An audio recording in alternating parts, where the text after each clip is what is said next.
Good morning. If this video goes out at the correct time, unlike the Saab one, then it should be about midday on Friday when you watch this.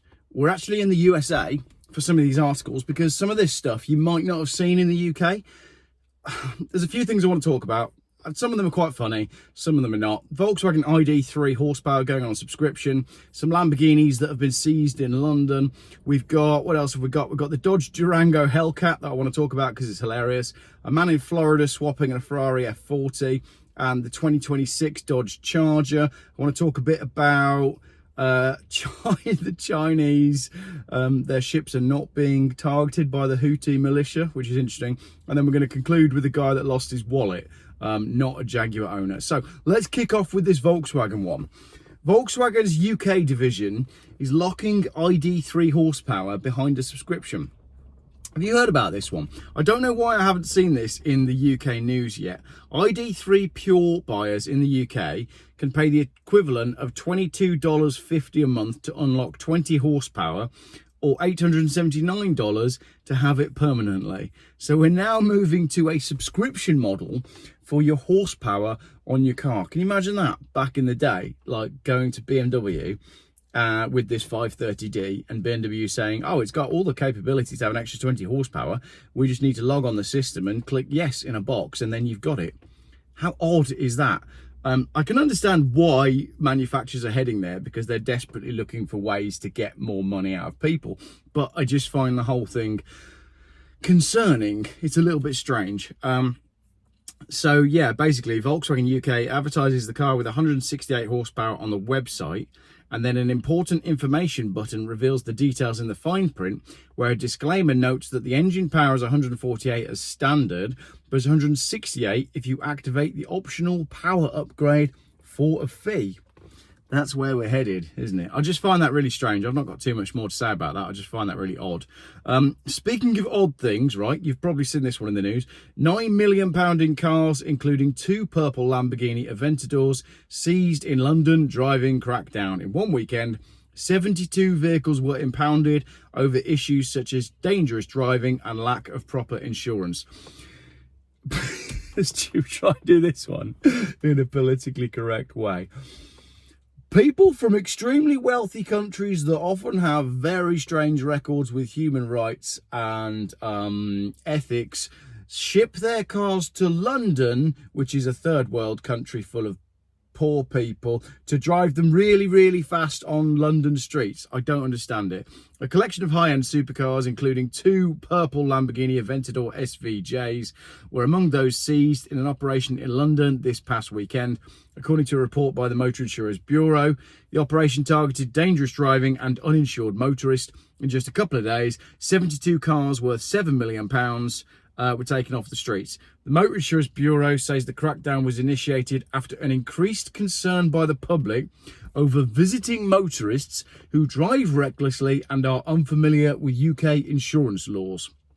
Several of the vehicles seized were brought in from other countries. The problem is some of the owners rely on car insurance from their home countries and don't verify whether those policies provide valid coverage in the UK.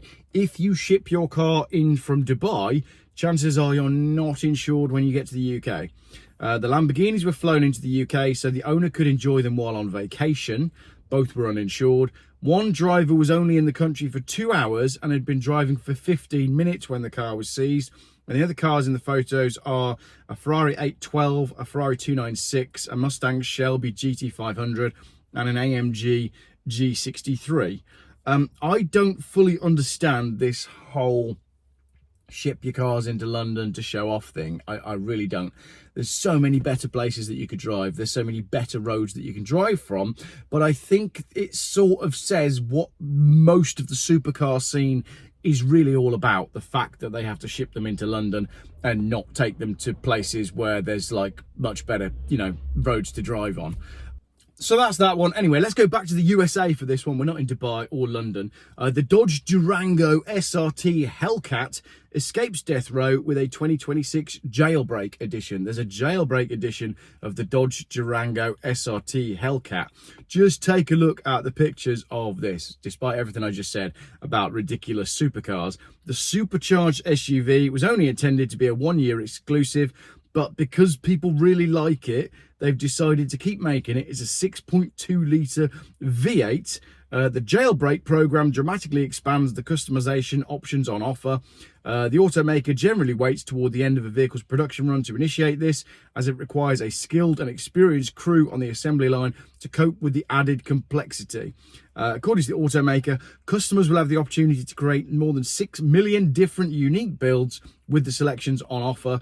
These include highlights like 6 different wheel options, 6 exterior options, including green machine, 5 different stripe packages, 5 seat colours, 3 seat configurations, and 6 hues for the exterior badging. There's even 4 different seatbelt colours to choose from, as well as 4 different finishes from the Brembo brake calipers. What I want to know, and I'll put it here if there is, can you go on the website and spec your own Hellcat jailbreak? Because that's cool as hell. And can I also say, I really like the new Dodge Charger.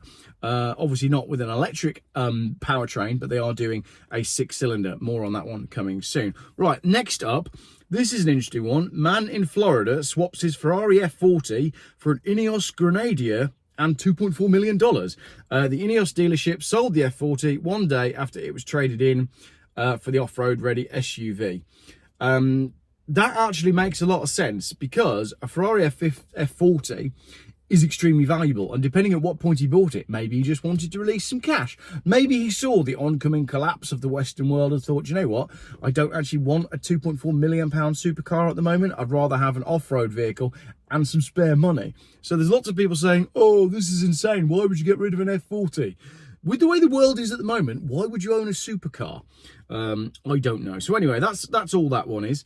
Oh, there's another related story there. Someone's selling an F40 on Craigslist. Let's just take a quick look at that. Does it list a price? 2.4 million. So maybe that's the same car that was sold to Ineos, who apparently sold it the day after as well. So basically, that was a great deal for everyone involved.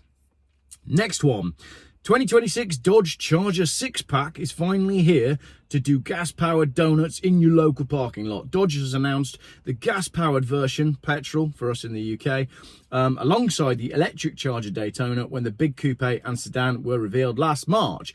At the time, Dodge said the petrol version, named the 6-pack, after the 1970s model and not after beer, because the twin-turbo 3-litre inline-6 Hurricane engine would go on sale in the first quarter of 2025. So we are getting a petrol-powered Dodge Charger. I don't know if we're going to get this in the UK. I really like the look of it. If you're watching from the USA, let us know if you've seen any out and about. Have you seen the electric Charger? Is it selling? Are you seeing them on the roads? The RT version has 420 horsepower, which is 50 more than the naturally aspirated previous gen Charger. So we've got the Charger and the Daytona, and this is pretty exciting because I really like the look at them. Check out the pictures. I think they're very cool. That's all for that one. I just like those. I really like those Dodge Chargers. This is an interesting one, though. This is from Jalopnik. Ships carrying Chinese cars aren't being targeted by the Houthi militia. Starting in November 2023, the Houthi militia in Yemen started attacking or capturing commercial ships sailing through the Red Sea and the Suez Canal as a matter of solidarity with Palestinians in Gaza. But according to a new report, the rebel group suddenly started making a very specific exception. Since June, car carrier ships daring to make the voyage, and none of them have been messed with. And what did all these ships have in common? They were all carrying cars made in China. So the Chinese have done an underhand deal with the Houthis to not have their ships taken. I'll let you draw your own conclusions on that one, because there's better political channels that can deal with that in detail.